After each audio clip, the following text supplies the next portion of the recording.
ننګرهار کې د اطلاعات او کلتور ریاست په نوښت ولسته د حساب ورکونې په موخه په خبري ناسته کې دا ځل د ګمرک صنعت او سوداګرۍ ریاست مسؤلینو د 1402 کال د لاسته راوړنو په اړه معلومات ورکړل. د ننګرهار ګمرک ریاست په دغه کال کې د فساد پر ضد د مبارزې بیلابیلو برخو کې د غنیزو چارو د ترسروي د غصب څخه د نورو ادارو په ملتیا په تورخم کې د دولتي ځمکې خلاصون د قاچاقي توکو د مسیر کنټرول او داسې نور خپل د تیر یو کال لاسته راوړنې بولي. د فساد کچه صفر ته راټیټه شوې ده. د قاچاقي توکو د مسیر کنټرول کول او د محصولي توکو په مخ د لارو او سرکونو په سر د ستونزو او مزاحمتونو لرې کول د تورخم ګمرک لپاره 1540 جریبه ځمکه چې د کلونو راپدې خوا د وخت د ریاست جمهوري لخوا نومول شوې وه، خو د ننګرهار ګمرک مشرتابه وتوانید چې د ولایت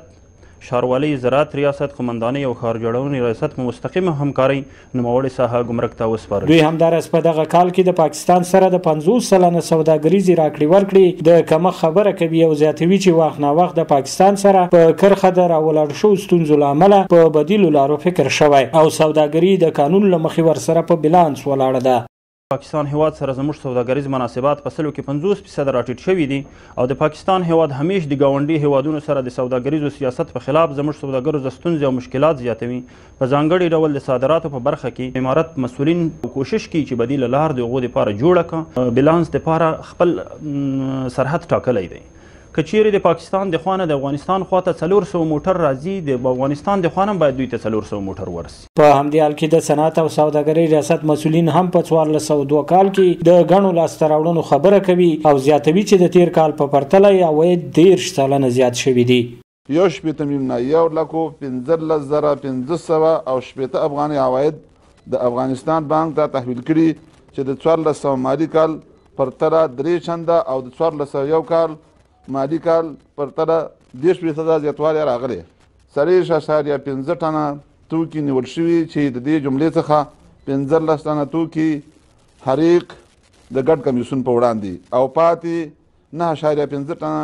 د دې ریاست په ګودام کې ځای پر ځای شوي. دوی همداراز په دغه کال کې د دغه ولایت خزینه سوداګرو په پار د یو لړ لازمو زمینو برابرېدو یاده کوي او زیاتوي چې د اسلامي اصولو په چوکاټ کې دغه میرمنو ته یو د سوداګرۍ خونه او پارک جوړ شوی او هڅه کیږي چې د توکو د خرڅلاو لپاره ورته یو مناسب مارکیټ هم جوړ کړي. خزانه دغه لپاره یو طاق لرو،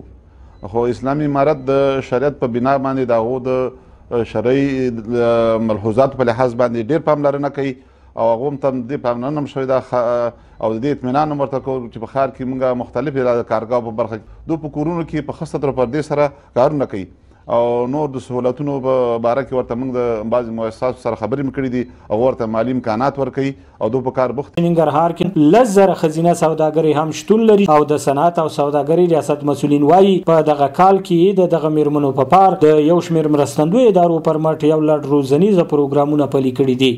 سباون ساحل، وحدت نیوز، ننګرهار.